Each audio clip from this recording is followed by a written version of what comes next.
একমাত্র পশ্চিমবাংলায় আমি দেখেছি ম্যাক্সিমাম লোক নিজের কুলদেবী পুজো হতে যায়। তোমার জন্য হয়তো ফিয়ার্স এনার্জি নয়, তুমি ফিয়ার্স এনার্জি পুজো, আবার তোমার জন্য হয়তো শান্ত এনার্জি নয়, তুমি শান্ত এনার্জি পুজো, তাহলে তুমি রেজাল্ট করতে পারো। তুমি ম্যাক্সিমাম লোককে দেখবে তোমার আশেপাশে বা ট্রেনে বাসে যখন ট্রাভেল করবে, ম্যাক্সিমাম লোক না নিজের জীবন নিয়ে, নিজের কাজ নিয়ে খুশি। কেন খুশি নয় বলো তো? Because you are not aligned with the planetary energy. এরকম লোক আছে 26 বছর অ্যাস্ট্রোলজার, তার আগে অব্দি কিছু হয়নি, সে এইটুকু জানে না, তাকে এইটুকু কোনো অ্যাস্ট্রোলজার বলেনি তার চার্টে কোনো রেমেডি কাজই করবে না। তোমার শরীরে যদি এনার্জি নেওয়ার মতো না থাকে ক্যাপাসিটি, কোন তোমাকে কোনোদিন রেজাল্ট দেবে। তুমি দেখবে মানুষ 10 হাতে 10খানা স্টোন পড়ে আছে, তারপরেও তার কি কোনো সমস্যার অভাব। এখনকার মানুষের কাছে দাঁড়াবার মতো সময় নেই। 30 সেকেন্ডে দিলের জীবন হয়ে গেছে মানুষ।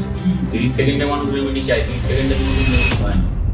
তোমার প্রতিটা দিন অনুযায়ী ফ্র্যাঞ্চাইজি নির্ধারণ করা আছে। সোমবারে শিবের দোকানে চলে যাচ্ছ, মঙ্গলবারে বজরঙ্গলির দোকানে চলে যাচ্ছ, বুধবারে নারায়ণ মন্দিরে চলে যাচ্ছ। কোনো দেবী দেবতার প্রতি তোমার স্থায়ী আস্থা নেই। কত মানুষ ফোন করে, সে বগলামুখীও করছে, সে কালীও করছে, তারাও করছে, মানে দশমহাবিদ্যা সেগুলো বেঁধে ফেলেছে, তারপরেও তার জীবনে করছে।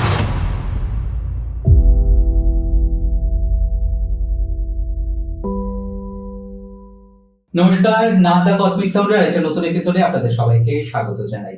আর আজকে আমাদের যে আলোচ্য বিষয়, সেই বিষয় নিয়ে যেই বক্তা দাদা অভিজিৎ আচার্য, দাদা তোমাকে অনেক অনেক স্বাগত আমাদের নাদের স্টুডিওতে। কেমন আছো বলো? খুব ভালো আছে, তোমরা কেমন আছো? খুব ভালো আছি, এবং আজকে আমার খুব ভালো লাগছে যে তোমার সঙ্গে আমরা জ্যোতিষশাস্ত্র নিয়ে, তার বিভিন্ন দিক নিয়ে আজকে আলোচনা করতে চলেছি। তো প্রথমেই তোমার কাছে যে প্রশ্নটা জানতে চাইবো সেটা হচ্ছে পঞ্চাঙ্গ জ্যোতিষশাস্ত্র, এই বিষয়টা।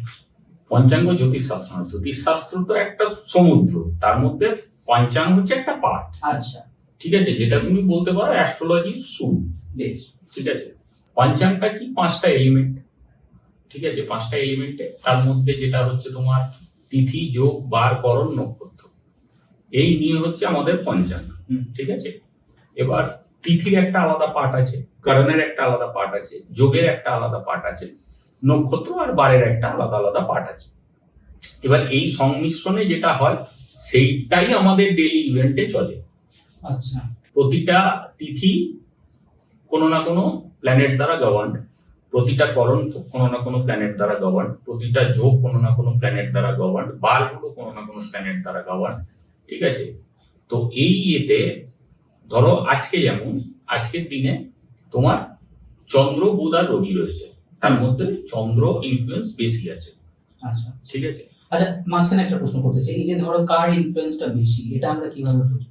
এটা খুব টেকনিক্যাল পার্ট। আচ্ছা, এটা টেকনিক্যাল পার্ট, এটা যারা অ্যাস্ট্রোলজি জানে, যারা পঞ্চাঙ্গ জানে, তারা এই জিনিসটা বলতে পারবে। সাধারণ দর্শক হয়তো অ্যাপেতে দেখতে পাবে যে তিথিটা দেখতে পাবে, কিন্তু প্ল্যানেট দেখতে পাবে না, বা অনেক অ্যাপে হয়তো ডিটেইলিং থাকলে প্ল্যানেটও দেখতে পাবে।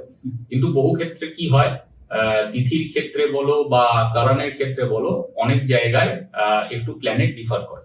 আচ্ছা, অনেক অ্যাপেতে প্ল্যানেট ডিফার করে, যেটা আমি তোমার তিথি ওয়াইজ যে প্ল্যানেট আছে, ধরো প্রতিপদ যেটা, সেটা রুল বাই সান, দ্বিতীয়া হচ্ছে মুন, তৃতীয়া মার্স, চতুর্থী হচ্ছে বুধ, পঞ্চমী হচ্ছে বৃহস্পতি, ষষ্ঠী হচ্ছে শুক্র, সপ্তমী শনি, অষ্টমী রাহু, আবার নবমী হচ্ছে রবি, এই ক্রমে কন্টিনিউ যাবে। অমাবস্যা হচ্ছে রাহু, পূর্ণিমা হচ্ছে শনি। ঠিক আছে, এইটা হচ্ছে মেন রুলিং। এবার করণের ক্ষেত্রেও, করণে 7খানা আছে যেগুলো হচ্ছে মুভেবল। ঠিক আছে, যেমন হচ্ছে প্রথম করণ হচ্ছে ভাব। ঠিক আছে, ভাব করণ হচ্ছে রুলড বাই সান। তারপরে হচ্ছে পাল্লাভ, পাল্লাভ হচ্ছে তোমার রুলড বাই মুন। তারপর হচ্ছে তৈতিল্য, তৈতিল্য হচ্ছে রুলড বাই মার্কারি। কৌলভ হচ্ছে রুলড বাই মার্স। গজ হচ্ছে রুলড বাই বৃহস্পতি। তোমার বাণিজ্যা হচ্ছে রুলড বাই শুক্র। আর বৃষ্টি হচ্ছে রুলড বাই স্যাটার্ন। ঠিক আছে, এই 7টা মুভেবল, মানে এগুলো ঘুরে ঘুরে আসে। ঠিক আছে, আর 4টে হচ্ছে ফিক্সড, যেটা তুমি অমাবস্যার আগে, অমাবস্যার পরে যেরকম ডিভিশন হবে সেই রকম পাবে। তার মধ্যে হচ্ছে শকুনি, নাগ, চতুষ্পদ আর কিমসুগ্না। ঠিক আছে, এগুলো ফিক্সড, এগুলো মাসে একবারই আসে। আচ্ছা, আচ্ছা, ঠিক আছে, এর মধ্যে দুটো রুলড বাই রাহু, দুটো রুলড বাই কেতু। দিন হচ্ছে সোমবার থেকে শনিবার, তো প্ল্যানেটের নাম অনুযায়ী দিন আছে, সেখানে কোনো অসুবিধে নেই। আচ্ছা, তারপরে হয়ে গেল যোগ, যেটা যোগও মোটামুটি 27টা, যেরকম আমাদের নক্ষত্র আছে আমাদের যোগও হচ্ছে 27টা।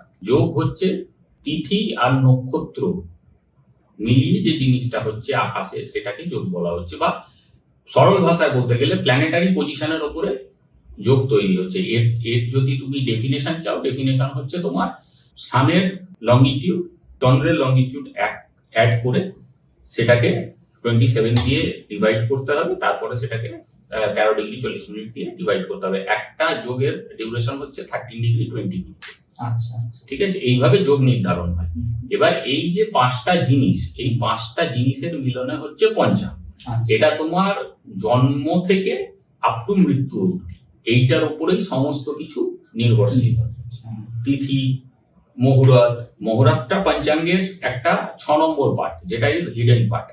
ঠিক আছে, কেন তুমি কোনো যদি শুভ কাজ করতে যাও, দেখো বর্তমান আমরা যে সময়তে আছি, সেই সময়তে সমস্ত কাজ কিন্তু তুমি প্রপার ওয়েতে করতে পারবে না, প্রপার নিয়ম মেনে করতে পারবে না। সেইখানে 6 নম্বর পার্ট হচ্ছে মুহূর্ত। তুমি কোনোদিন তিথি ভালো পাবে তো যোগ ভালো পাবে না, যোগ ভালো পাবে তো নক্ষত্র ভালো পাবে না, এরকম আছে। তো ওইখানে হচ্ছে 6 নম্বর পার্ট আছে হচ্ছে মুহূর্ত। মুহূর্ত কি, দিনের মধ্যে পার্টিকুলার কিছু স্পেসিফিক টাইম থাকে, সেটা 15 মিনিটের হতে পারে, আধ ঘন্টার হতে পারে। ঠিক আছে, এইরকম তোমার হয়তো 2 ঘন্টা অন্তর একটা টাইম হলো, এইরকম ভাবে কিছু টাইম থাকে দিনের মধ্যে।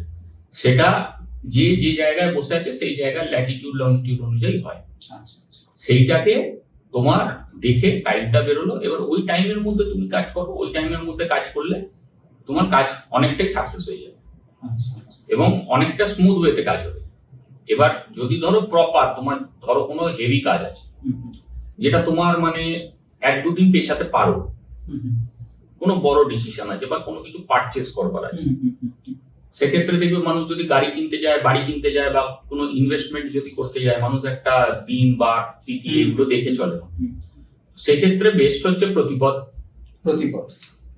কৃষ্ণপক্ষের প্রতিপদ হচ্ছে বেস্ট।